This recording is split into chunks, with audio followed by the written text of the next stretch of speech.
Welcome to the Mischief Maker broadcast, where chaos, creativity, and common sense collide. Your host, Joel Freeman, was kicked out of high school in Alberta, Canada. He left home at 17 and hitchhiked around North America as a long-haired hippie and dope-smoking fool. He made a 180-degree change, becoming one of the first chaplains in the history of the NBA. As a professional speaker, Joel has traveled to well over 55 countries. His many books have been published in 28 foreign translations. Pieces from his Black History collection have been seen by millions at the United Nations and many other venues.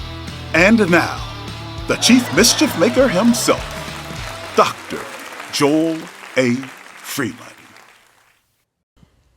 Hey guys, Baby Joel here. The older version of me says that it's probably his age that tricks people into thinking that he's an adult.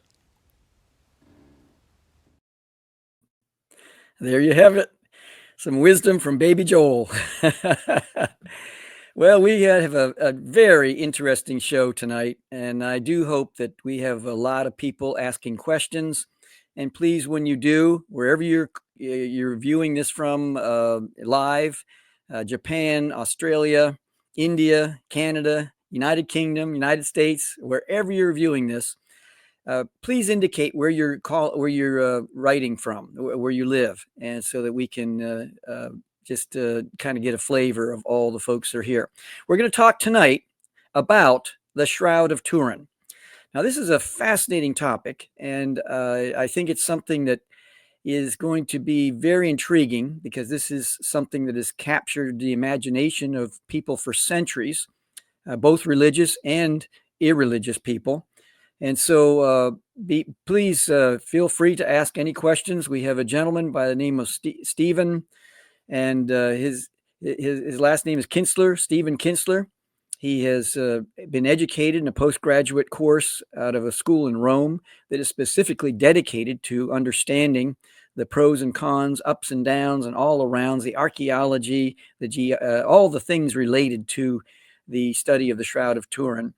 And so, and I personally, I know when they had an exhibit down at in Atlanta, Georgia, the Omni Center, I believe it was, I knew some people that were part of that exhibit.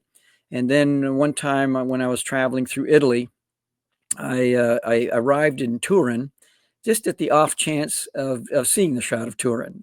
So, and I've read quite extensively, but I'm going to approach this as if I know nothing about it. And we're going to be tutored and instructed and a lot of interesting insights, I think, from Stephen Kinstler.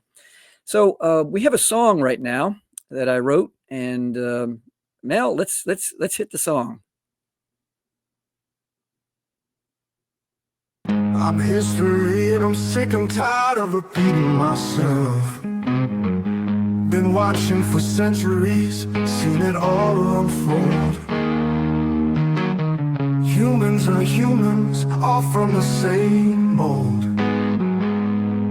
I was there when Satan swelled with pride. I was also there when Jesus died. Been watching Africa, Israel, and Algeria, Russia, China, Persia, and Syria, England, Rome, the Huns and Bombay, Turkey, Greece, France, and the USA. From slavery's dark days to civil rights fought, Black history's chapters, battles hard fought, segregation, discrimination we must remember. But it's time to unite and make amends together. One thing I've seen since I was just a teen, a lot of good people outweigh the few evil. Break the chains, break the cycle, let's move forward, let love be our revival. No more repeating the mistakes of the past, it's time for change, let's make it last.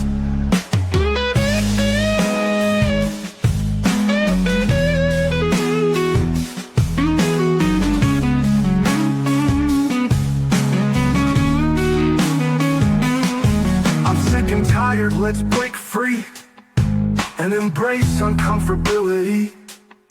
No more ignoring, let's heal the divide. Learn from our past, let love be our guide.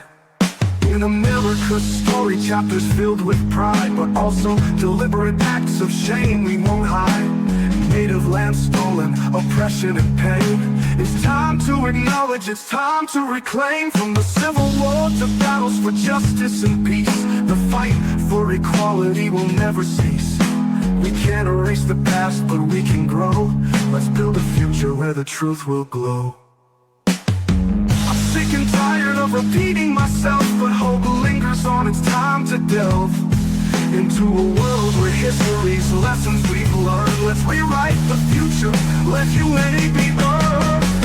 Break the change, break the cycle, let's move forward. Let God bring revival. No more repeating the mistakes of the past. It's time for change, let's make it last.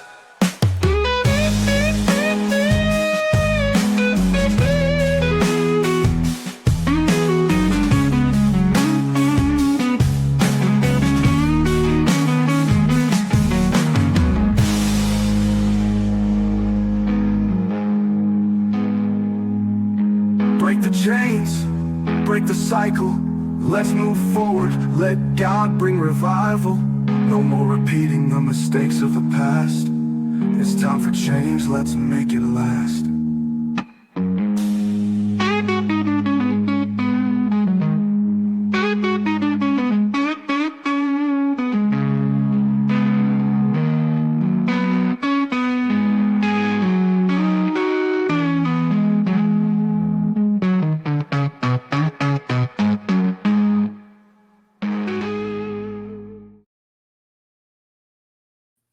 Well, that song originally was a spoken word piece. And the more I played around with it, the more I decided, let's produce this as a song. I'm kind of partial to the blues. I'm one of those kind of guys that, if I'm in Florence, Italy, or wherever I am, and there's someone playing music, I'm a sucker for live music. And I hope you enjoyed that song. Tonight, if you're watching this live, for those who aren't, you aren't, but those who are, there's a QR code above, and if you wanted to go to that, it's a website called chiefmischiefmaker.com. That's 3 words, chiefmischiefmaker.com. And one of the first things you're going to see is my definition of what it means to be a mischief maker. And the whole purpose of the show is to help to grow up a whole group of people, take people from A to A plus and becoming a mischief maker in your respective communities. And that means looking through a different lens and looking at it from a different angle. And so tonight we're going to be talking about the Rosetta Stone. I almost said that. We're going to talk about the Shroud of Turin. And I love talking about these types of artifacts. And Stephen, come on in and let's discuss this. Stephen Kinstler, and it's a joy to have you on. And thank you so much for all the study that you've done on this particular topic. I might play the devil's advocate at different times. And like I said earlier, I'm going to approach this as if I've never heard about this before in some levels. But if you could kind of give us a sense of what is the Shroud of Turin?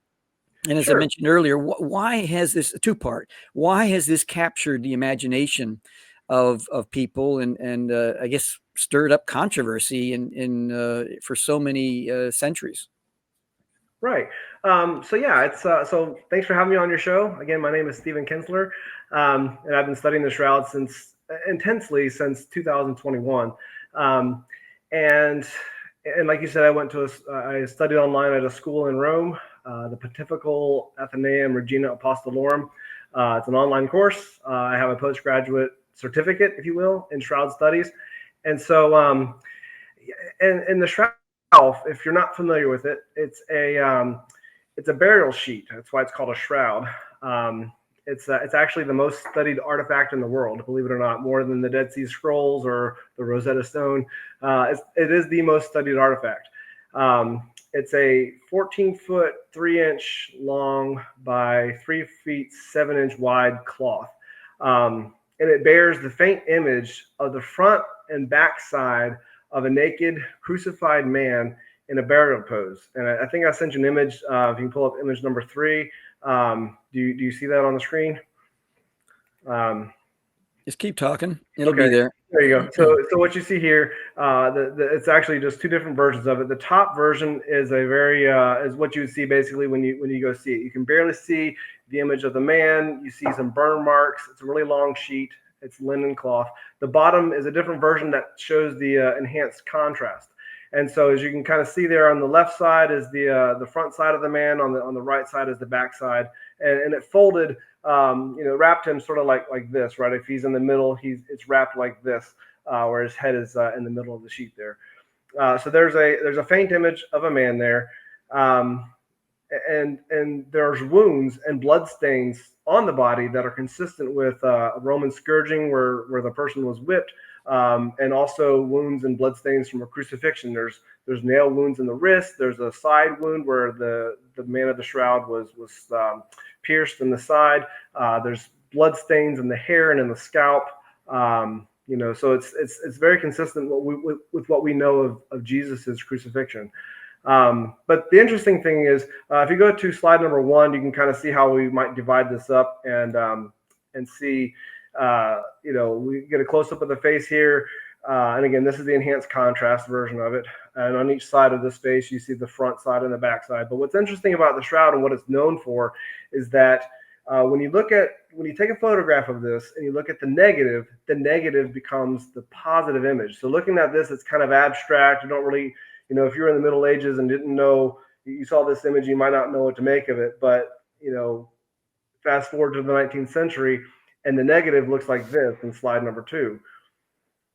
All right, we get a detailed image and a face of a figure that we all might recognize as Jesus because of the icons we've seen over the years. And there's art history that studies, the different points of congruence that agree with this face on the shroud. But again, we see a negative, and in the negative, we see the positive image of this man of the shroud. And so the shroud behaves like a photographic negative.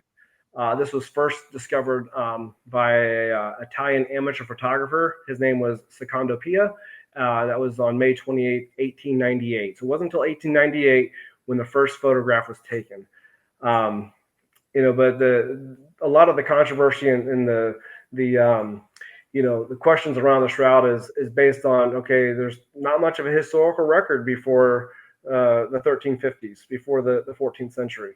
The first actual historical record of what we know as the shroud today is around 1356. And of course, many of you may know that in 1988, it was radiocarbon dated to the years 1260 to 1390, which just cast a lot of doubt on the authenticity of the shroud. And of course, the implication here is, the debate is usually around whether or not the shroud is authentic, right? Is it truly the burial cloth of Jesus, or is it just a fake? And that's the debate. And why does that matter? Because if it's fake, then it's just another picture of Jesus. That's all you got. You proved it's just another picture of Jesus. But if it's real, then it's the single most, in my opinion, the single most important artifact in history, because we now have solid evidence for the resurrection of Jesus. And for those who deny the resurrection or don't believe in it, the question that surrounds this debate is, how was that image formed, right? There's lots of different hypotheses. I don't know if we're going to get into those tonight because that's a really deep part of the science. But yeah, how was it formed? And we don't know. To this, the short answer is we don't know how that image was formed today. With our modern technology, we still can't replicate it. So that's the intro to the shroud. So in the mid 14th century, that's when it was found or uncovered, or whatever word one wants to use. And when it comes to police work and things like that, they call it a chain of custody. Mm-hmm. And they want to know who had it, when, and did they handle this evidence properly. What is the chain of custody, if you will, Sure. Prior to? Is there any evidence prior to the mid 14th century, and then thereafter, and how did it made its way to Turin? Right. So we refer to it as the Shroud of Turin because it's a burial shroud located in Turin, Italy. So when we hear about it, it's not just something that was manufactured in Turin or something like that. It's just this is where the shroud lies today.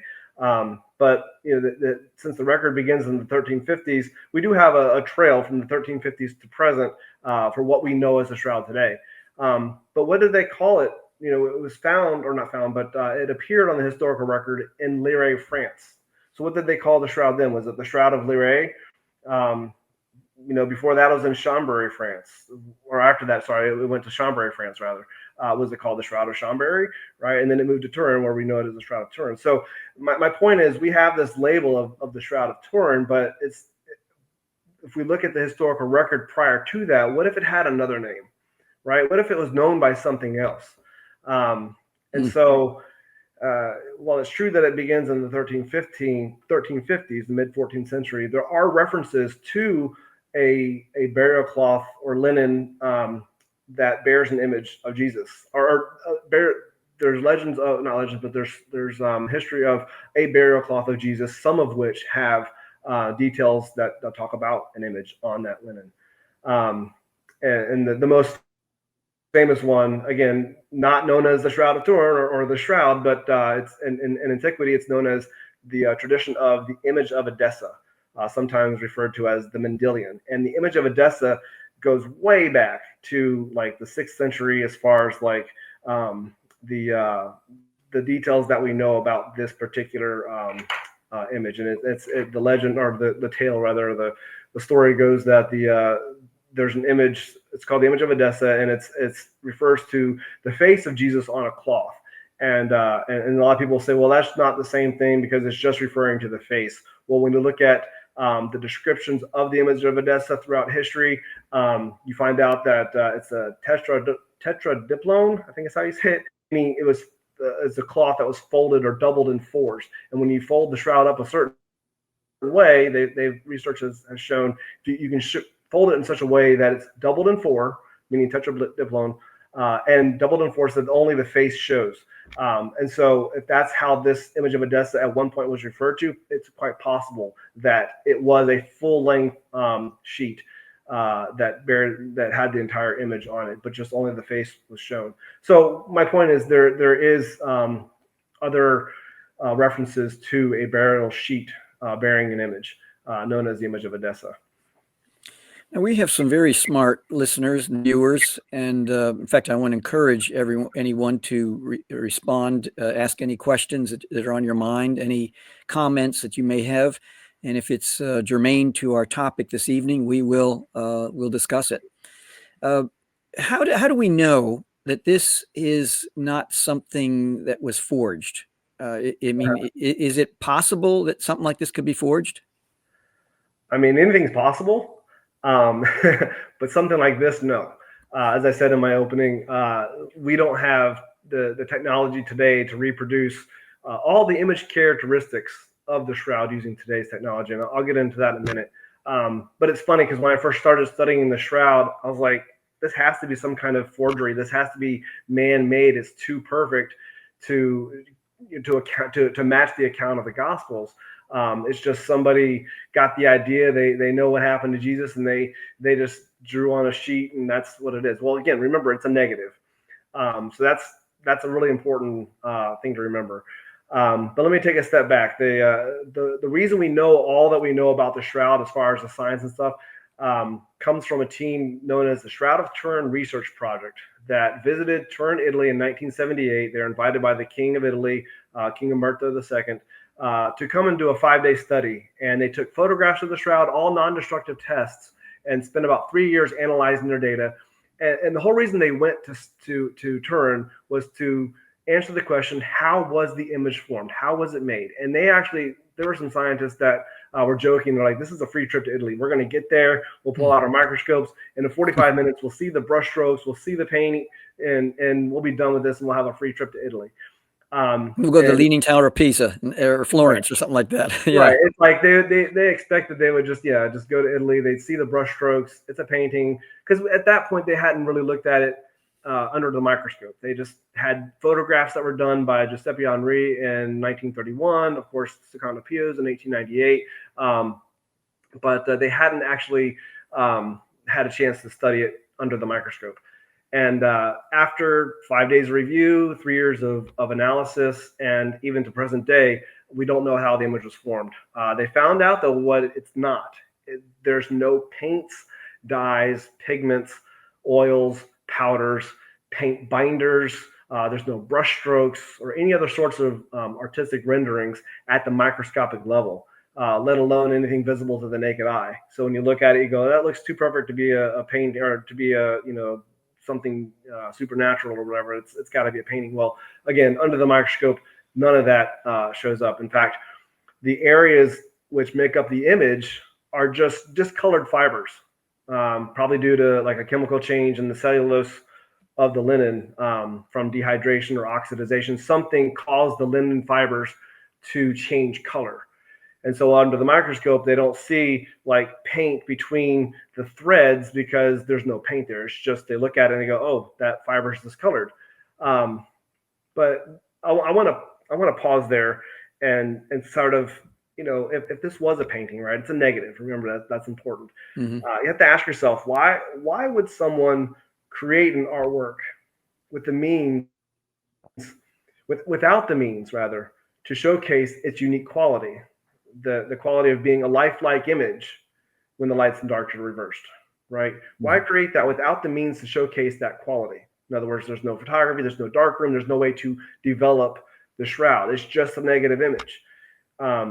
We understand this as photography, of course, but those means to develop that negative wasn't invented until about 500 years later when it appeared on the historical record. I'm sorry, when the first photograph was taken. So from 1350s to the end of the 19th century, about 500 years, and there was no concept of photography or negatives or anything like that.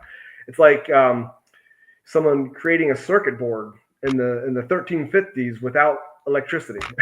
You just, the tools are there, right? To do it. It's not about lacking the tools. It's about lacking the very idea of what the final product is. And so the real question isn't, could they have made this kind of image? The question really is, did they have any reason, context, or ability to even conceptualize it in their time? Gotcha. Now, you have 3D imaging and spectral analysis. What has that kind of technology done in terms of either supporting or debunking the elements of the Shroud of Turin? Right. So I didn't get into that, but the shroud itself, which is very interesting. In 1976, a team of scientists, or a couple of scientists from the Air Force Academy, riding in a car one day as a carpool of 4 different scientists, and imagine this carpool ride. They got this idea that what if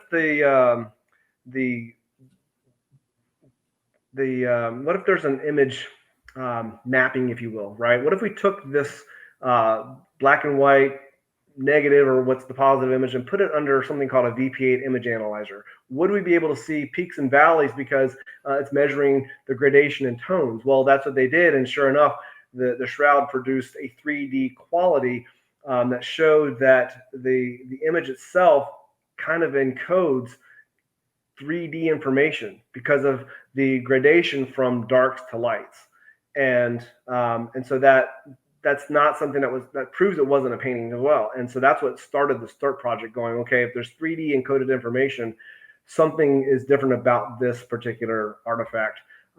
Let's go find out. What is this? No other picture in the world gives off that kind of rendering in the VP8 image analyzer. So it bolstered the authenticity argument, before START even got started. And of course, by 1988, it was on headlines all the time. And then the carbon dating came out, and it's like, well, see, it's fake because we carbon dated this thing to 1988. And you're just like, okay, well, we can get to that later if you like. But yeah, the 3D encoding is definitely it's one of those characteristics that has not really been duplicated with the other image characteristics. So we didn't talk about the superficiality of the image, but that's the number one characteristic. What does that mean? Superficiality of the image. So how to describe this? The best way I can talk about it is let's zoom in with a microscope to a single thread of an image area. All right. And so an image area would be like the tip of the nose or something like that. It's not blood. It's just the discolored fibers we talked about. We look in on that thread and we zoom in and we look at it and say, okay, let's say the thread is made up of 100 to 200 microfibers. All right. So one thread, but we're looking at this zoomed in and we see all these little microfibers. Okay. Well, the image areas or the image itself only penetrates about the top 1 to 3 microfibers of that thread. It doesn't go through to the surface.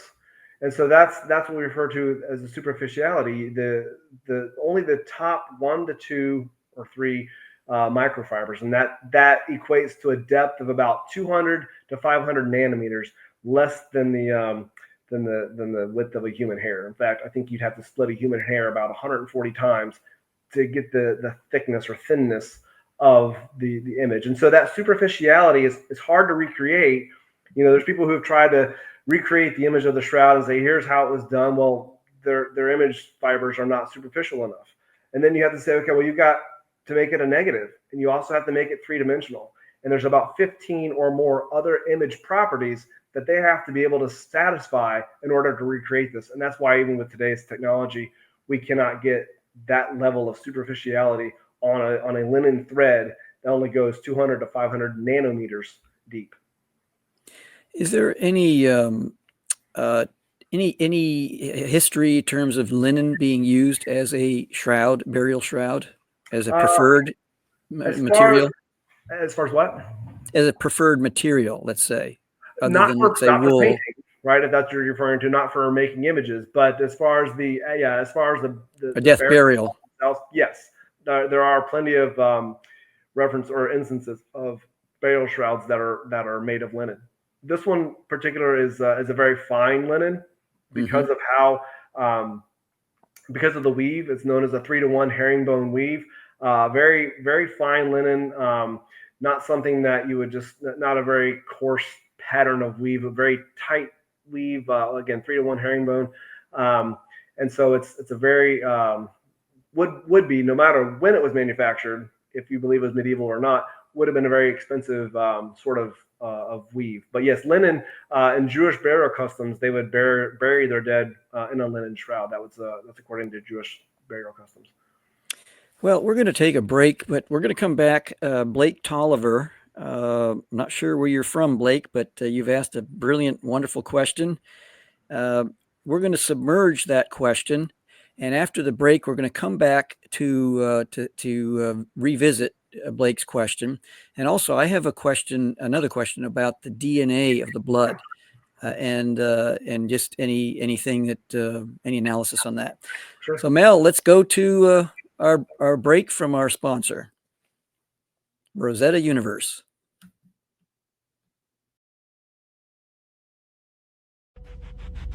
I spent 23 years unlocking hieroglyphic secrets without the help of AI. Analyzing the Rosetta Stone scripts forced me to learn the value of critical thinking. Help the Rosetta Stone Traveling Exhibit Project transform an ancient artifact, the Rosetta Stone, into a modern metaphor for problem solving. Nothing can stop you.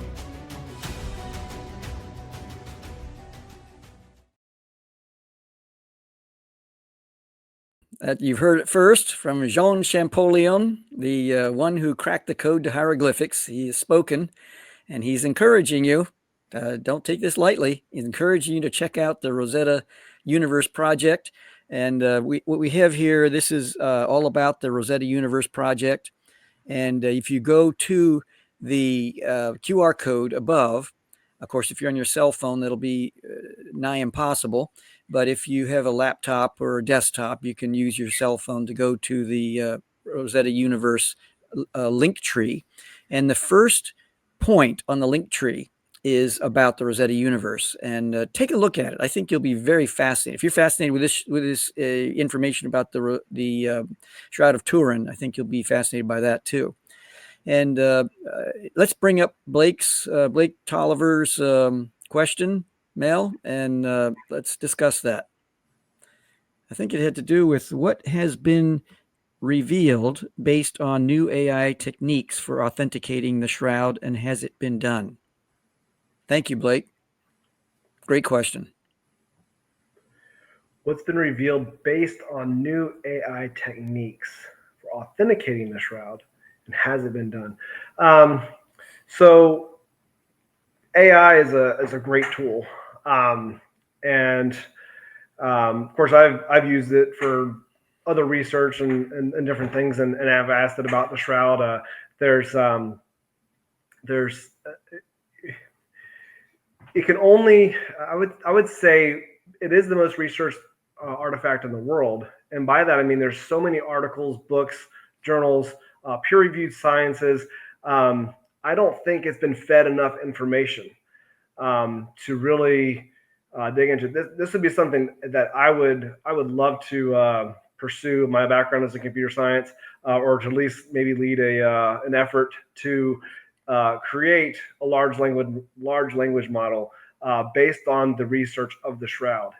If you want to not do this, but if you want to see how much is out there, I would start with the website shroud.com.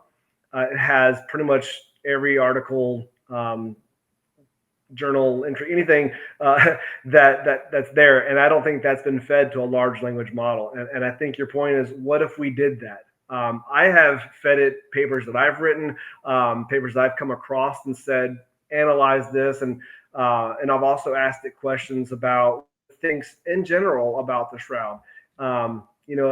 As with any AI, if you ask it a kind of surface level question, you're going to get a surface level answer, because it's pulling its information from publicly available sources, or what may have been fed to the model at different times.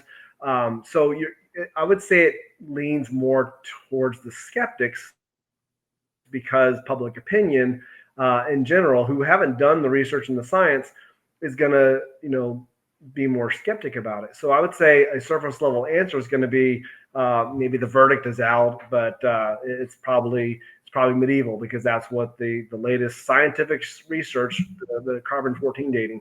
So what I would recommend is you want to use AI as a tool. So if you come across a paper you don't fully understand, feed it to the chat and say, explain this to me. Explain this to me like I'm 5. And that's what AI is really good for. But if we can make a large language model just for the shroud, I mean, that would be awesome, because then you could ask questions of all the research that's been done on it, including those who are skeptics. And there's plenty of papers out there from skeptics. But there hasn't been something like that I know of. Thank you, Blake. Really appreciate it. And anyone else with a question, feel free to bring it to us, and we'll take a look at it. I hope I answered the question. Here's another one. Carol Vetter. I don't know where you're from, Carol, but thank you for this question. Have they tried to reconstruct what Jesus' face really looked like? Oh yeah, there's been lots of attempts. In fact, from the shroud itself, yes, and I've seen some really good, even with AI, as we just talked about, attempts to say this is probably what he looked like.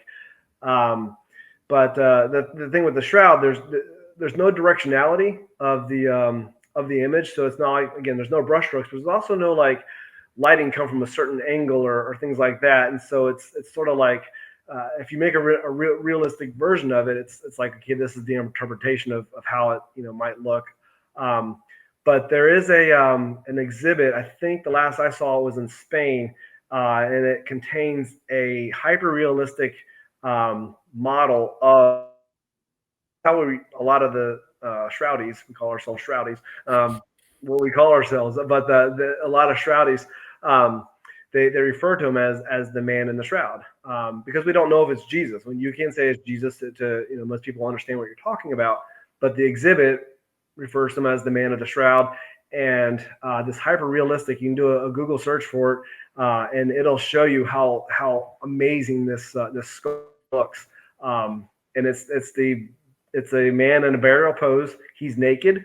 Everything about this is hyper realistic. Again, the man in the shroud is covering his pelvic region, and so is the sculpture. But I mean, even I think underneath those hands is hyper realistic as well. So I haven't been to the exhibit myself, but he's covered in wound marks all over his body, blood in the scalp and the hair, the wound in the side. Yeah, so that's probably the most amazing attempt to reconstruct the face of Jesus. And early artwork, when we talked about like what about the historical record, not only is the image of Edessa one of the key links to its past, but also art history. This is where art history, if you love art, go study art and the icons of Jesus. They started to change. The face of Jesus started to change around the 6th century. They believe when the image of Edessa was found, it was hidden in a wall in Edessa, and after the city flooded, they somehow, I guess, they went through and they found this artifact, the image of Edessa, hidden in the wall in Edessa around 544 AD, and or 526, I think. By 544, we get this image, the first, it's called the Christ Pantocrator. Look that one up in Syria, and the points of congruence on that face of the Christ Pantocrator compared to the shroud, it's almost like the artist who made this Christ Pantocrator, can't say it, was looking at the shroud when he made it. He's got the face has a long nose, a beard, large eyes, hair parted in the middle, all these different things that's like, it really matches up. And then from that point forward, the images of Jesus became what we know them today. Before that, it was Jesus was portrayed very Roman-like, short hair, no beard, very youthful looking. And now you see these images starting after the image of Edessa was discovered again in the wall after the city flooded. The icons and the artwork starts changing. Thank you. Dennis Jones, he says, maybe I missed it, but have they carbon dated the shroud? Had they carbon dated the shroud? We have not talked about that. Do you want to get into that now, Joel? Sure. Let's jump right in. Dennis wants us to, and I want us to too. Yeah, it's a big topic, and this is the one. This is the thing that really a lot of people got hung up on after 1988. So the STURT team that went there in 1978, carbon dating was known, but at the time that the kind of carbon dating would require a very large sample to do carbon dating, and they decided not to do it. They said, let's wait to see if this process, this methodology matures. And sure enough, by 1988, the process had matured to the point where they only needed a very small sample in order to do carbon dating. So it's finally, I guess, approved. A whole list of things that originally was agreed on, but when all is said and done, a lot of that, what they call protocol, was changed. They originally were going to have 7 labs test it. They narrowed it down to just 3. That's kind of strange. The sample that was taken was from a very known contaminated corner, because artwork of the shroud from its known history shows priests and whatnot holding the shroud up by its corners. And so that's just pure contamination there by being held by human hands. And then, of course, it was in a fire in 1532 that can add carbon to it. So but they took the sample from this corner, a well-known contaminated corner, and instead of going with the protocol where they were going to take samples across throughout the shroud, they cut one sample, they split it into 3 pieces and sent it off to 3 labs. So essentially it was just one sample, just separated 3 times. And I guess the idea was like, maybe if these labs, if they agree, we should get a similar date. And so that's how we can, verify, or we can say that this is a valid test, which I don't know why they split one sample 3 ways, but that's what they did. But this is definitely the most debated objection. The results of the carbon dating were released on October 13th, 1988. And again, the short story is that they selected a sample not representative of the whole cloth. And I'll fast forward. This was what were the results? What would they date it to? They dated to the years 1260 to 1390. Mm-hmm. And my idea of the sample being not representative of the whole cloth, this is actually proven true using statistical analysis of the raw data in 2018. 30 years went by before they could analyze the raw data that was done from the carbon-14 data, or carbon-14 dating. And up until that time, scientists and skeptics, they would argue over, the Shroud sample is not, a good place. Of course, we knew that, but how do you prove that? Okay. And they would say, okay, let's look at it under the microscope. Oh, look, there's cotton in the sample, and the shroud is made of linen. So therefore, it's not, chemically speaking, it's not the same material. So we can tell that there's a lot of truth to this, but that's really all they could argue. Up until 2018, that's what they would do. Now we have statistical analysis. And I want to talk about that because there's not enough discussion about the statistical analysis and the results of that to prove that the sample wasn't a good sample. And so the analysis shows that the samples were not homogeneous. And that means that homogeneous is variances, if they're the same, meaning homogeneous, that means that the labs worked properly. And they all worked at the equal levels of precision. It's like three marksmen who can shoot with the same level of accuracy. All the labs were the same. So if it was homogeneous, we would see the labs working properly. Again, the samples were not homogeneous. That was the bottom line. If they're heterogeneous, which that's what they found, that means that the sample has internal inconsistency. So if it's homogeneous as three marksmen who have the same level of accuracy, heterogeneous means that their shots all landed in different places. Okay? And so the problem isn't how precisely they shot, it's where their bullets landed. And it raises a red flag. If the labs were equally precise, which let's assume all three labs were equally precise, they should have gotten the same average data, but they didn't. And that's the heterogeneity. I can't say heterogeneity. That's what makes it heterogeneous, because they got different results. And that suggests that something's wrong with the sample or its consistency, what it's composed of. So the carbon dating is not reliable because they don't agree. Even though the labs did their job properly, they don't agree. And there's other statistical things we can get into. There's other things I like to talk about. It undermines the original conclusion that that the shroud is 1260 to 1390. They averaged 12 data measurements. They averaged the dates of 12 measurements. Okay. And you can't just average things like that. It's like trying to average the temperatures of different cities across the continent, and saying that's the average temperature for that one town. It's just misleading. You just don't average things like that when you're looking at dates. And that's what they did. And they came up with 1260 to 1390. They also weren't supposed to collaborate. They did collaborate. They didn't spend as much time as doing the research as what you probably should have done. It took 10 months to do the statistical analysis in 2018. I think it was something like 5 weeks before they came back with their average in 1988. So very rushed. You got to wonder about the actual thing. But again, statistically speaking, because of the results that they got, and because it's a heterogeneous sample or heterogeneous results, that proves that the sample wasn't a good sample. And it's funny because now skeptics who used to rely on carbon dating, they hear this statistical analysis and they go, okay, so I guess we don't have carbon dating to go on anymore. That kind of undermines our belief that it's not real. The sample is wrong. So either test it again or find other ways. There are other ways to do testing, but the church, the Catholic Church, the Pope actually owns, quote unquote, owns the shroud, and he has to be the one to sanction any additional tests. There's been tests done privately. The latest one that's brought the shroud into the news lately is known as the wide-angle X-ray scattering, and this dated the shroud to the 1st century.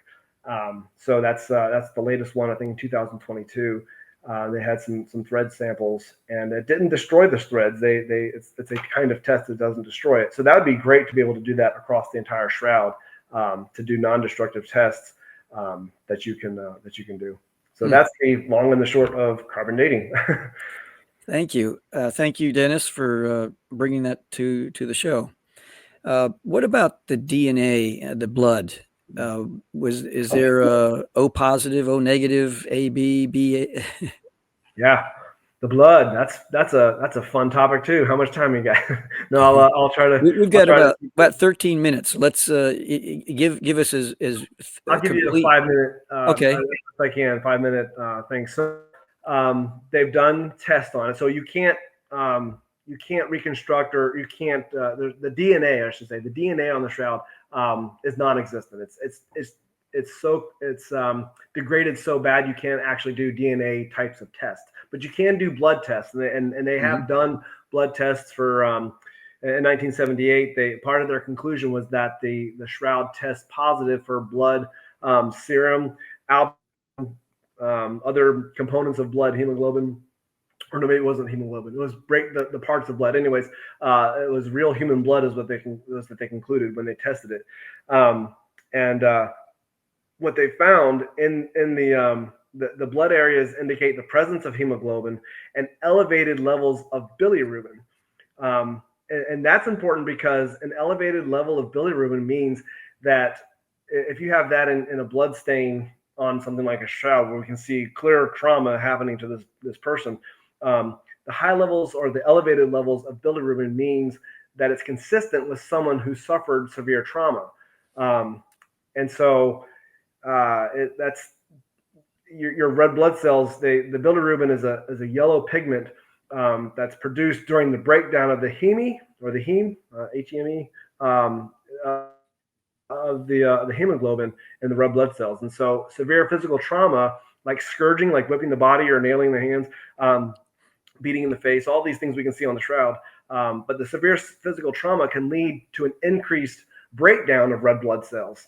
That's called hemolysis. And that results in the elevated bilirubin levels in the blood. So it's because the trauma is increasing the breakdown of the red blood cells, and because they're breaking down, bilirubin is going up. But a lot of people say, why is the blood still red? Well, a researcher, I think it was in 2014. I don't know what year it was. It was within this decade. Researcher Paulo De Lazzaro and his colleagues suggested that blood mixed with high levels of bilirubin, when they're exposed to a UV light source, could generate a shift towards the yellow-red colors that are seen on the shroud. So the blood remains red and bright red because of possibly being exposed to a burst of UV light. Again, if this image was created as a result of the resurrection, then you would have, that'd be maybe a kind of UV light. Well, that's what they proved, that UV light exposing these spots of red blood cell, the blood on the shroud, would cause it to stay red.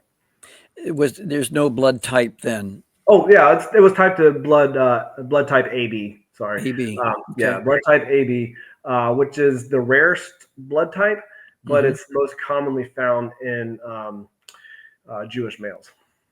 Is that the universal donor? I believe so. I think AB is the one or universal receiver. I think you can receive all blood types. Yeah. And then talk a little bit about the spike marks in the disto space of the wrist, as opposed to the traditional, and just talk a little bit about that. What does that mean? As far as like how he was nailed to the wrists? Yes. Okay. So I like starting off with this. Have you heard, Joel, and maybe your viewers, that we know that Jesus most likely was not crucified through the palms? Because why? Can you answer that question? Why was Jesus not crucified through the palms? Well, I think the body weight would be ripped off, right? How do you know that? Because of the fragile nature. Right, but and the bones aren't structured. Right. How do you know that that's the answer? Have you studied it somewhere? You heard about it somewhere?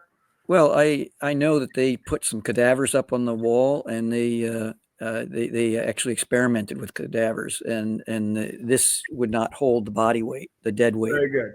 And that's exactly right. So you've done the research, you've done that. So did you know that the reason we know that, I hear a lot of Christians will say, Jesus was not crucified through the palms because it wouldn't hold the body weight. He was crucified through the wrists. All right, we see that on the shroud. Mm-hmm. Did you know the reason we know about the crucified through the wrists is because of the shroud? In the early 30s, a doctor named Pierre Barbet studied the photographs that Secondo Pia and Giuseppe Henri had taken, and he saw that the nail went through the wrist, and so he is the one who did the experiments on the cadavers. So this whole concept of the nails through the wrists is because of the shroud.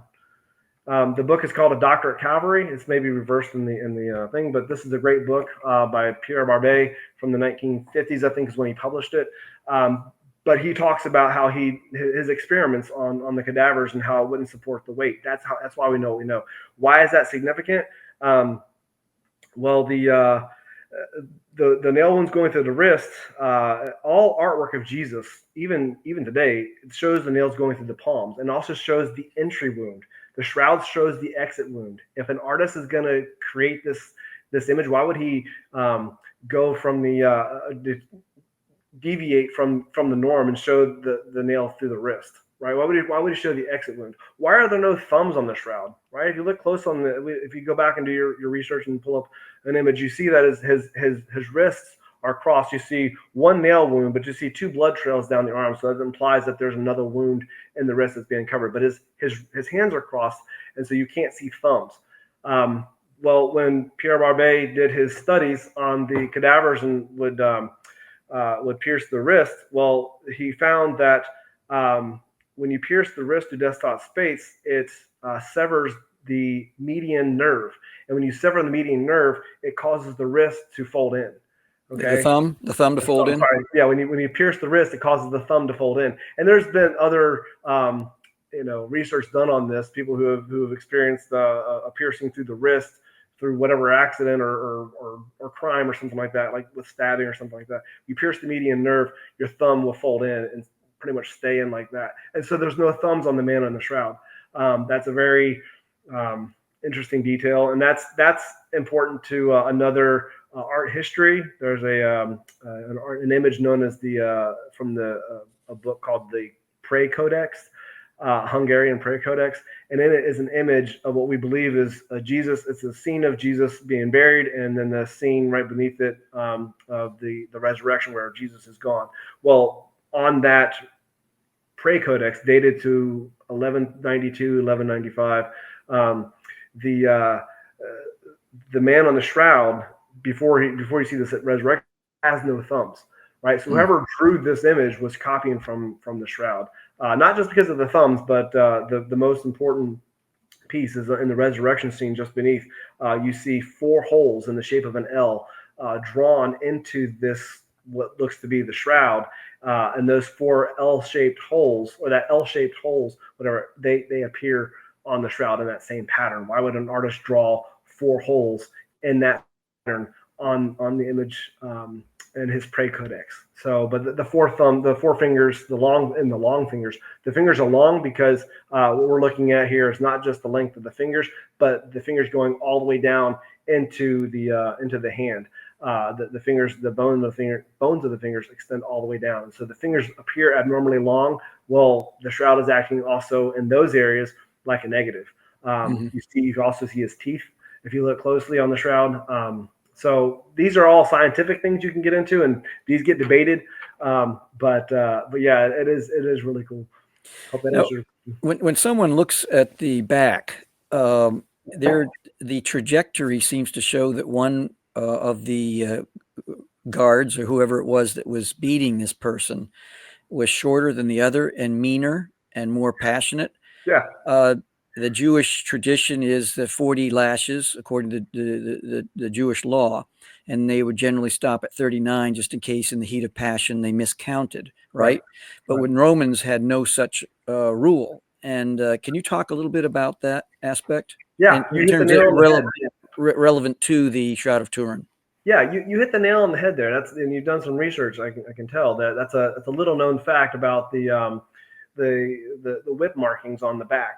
As Joel said, they can tell forensically that there's two soldiers or whoever, two individuals whipping this person. One was about 2 inches shorter than the other, and one was more aggressive because of the amount of marks on the one side. And it's not just on his back; it's also on his front. His groin area is not affected. His arms are not affected, so he most likely had his hands up here, but he does have marks on his bottom, not on the bottom of his feet, but all the way down his calves, all the way up and down his thighs, everywhere on his chest. So he was definitely beaten and whipped in the way that the Gospels describe Jesus. Well, they don't describe it; they just say Jesus was scourged. So what do we know about scourging? Was from the shroud, and so. There's also what's interesting about the scourge marks. So we can see that. Well, we can kind of see a procession of events here, right? The scourging happened first because after the scourging, or on top of the scourging, I should say, on the back, on the shoulder blades of the man of the shroud, the shoulder blades look to have abrasions, right? And by that we know they're abrasions because where there would have been the whip marks, they're all smeared, and they're smeared in a way that something was across his shoulder blades on either side. He could have been carrying what we know as the patibulum, even like this, or on one side like that. But there's a smearing, and so that scourging happened first, and so you see the sequence of events, and then something heavy was placed on top of that. So I don't know if that answers your question, since you did a good job of explaining how the scourging happened. But the scourging is most likely what hastened Jesus' death because of how much blood was lost and the shock that happened to his body. And the asphyxiation of pushing That's how he ultimately that's how people died on the cross, was from asphyxiation. And the way I like to describe that, asphyxiation is not being able to breathe. Well, it feels like drowning, because in order to breathe, you have to push up on the cross to exhale. And then you'd inhale when you come down. If you want to let your breath out, imagine holding your breath. So it's like drowning, holding your breath until you die, because he can't exhale. And so because he can't exhale, then he's just holding all that air in. And so that's, again, how you die. And that's why they break the legs, because if you can't push up, then you're essentially just, holding your breath until you die, because you can't push up. Yeah. And the legs were not broken on the shroud, right? Right. There's no broken bones anywhere. His nose is a little bit, looks like it might be a break in the nose or some kind of fracture there, but the nose is made of cartilage, so no broken bones. Well, folks, the reason I brought Stephen on is I wanted us to take a look at the Shroud of Turin, and also I wanted to encourage you to take a look at Isaiah chapter 57. Just take this evening, or whenever you're watching this. Just read Isaiah 53, and Psalm 18. So it's Isaiah 53, the Old Testament seer Isaiah. Psalm 22, I think. What's that? Psalm 22. Psalm 22, yes. And yeah, that's right. Psalm 22, Isaiah 53. And then maybe read some of the New Testament accounts and just see how it all comes together in your mind.